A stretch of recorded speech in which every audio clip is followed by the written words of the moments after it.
Well, one of the things that my parents did before they moved to Illinois, I was a senior in high school, and they kept her at home. My great aunt, who I'm named after, lived with us from the time my dad went to Vietnam, so I was 9, 10, until I was a senior in high school when they decided to place her in an institution for the first time.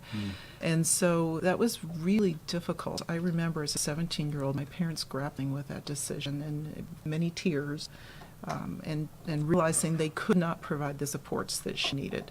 So they put her in an institution in Virginia at that time. And I remember telling my mom, and this is before I knew I was even going in the field, but I was volunteering in the field, and telling her, it's okay, you're putting her with people who are specialized in this field to help her out. And it was a great resource for her because she received such strong interventions. It was the first time at the age of 12 that she was taught to eat something other than baby food because she didn't have the strength in her jaws, and that's where that therapy comes into play to even eat solid food. So my mother was making baby food for 12 years because Gerber just wasn't something you went out and bought readily at that time. It was the first time that Bridget was taught to be potty trained. And she was potty trained for a short period of time. Up till then, my poor mother had cloth diapers through 12 years of my sister's That's a life. lot of laundry. That's a lot of laundry. Yeah, so it was a good move for Bridget at that time, but it was a very difficult decision for my parents to make.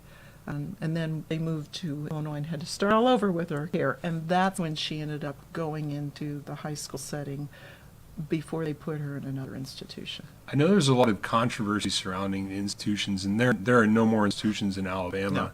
No.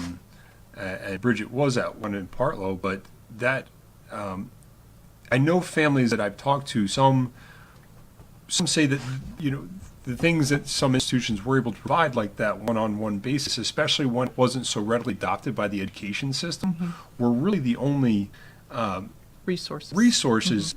Because not every family is equipped for that next step in their son or daughter's development. If they, they don't have that experience. So there's a lot of controversy surrounding that. It is, and one of the things we were fortunate is that my great aunt lived with us, because otherwise my parents would not have been able to have afforded to send me to college and my sister to college, because they both had work. And so that allowed my mom and my father to work after my dad retired from the military. And then my aunt cared for my sister while they went off to work. But Bridget stayed at home. They had to continue to get that therapy.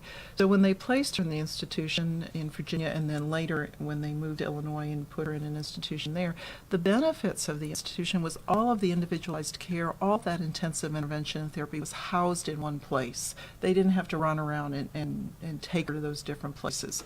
And they stayed involved in my sister's life. She came home on a regular basis, and it's almost like she was away at boarding school. She lived there and then came home on the weekends and saw us and went on back to school. I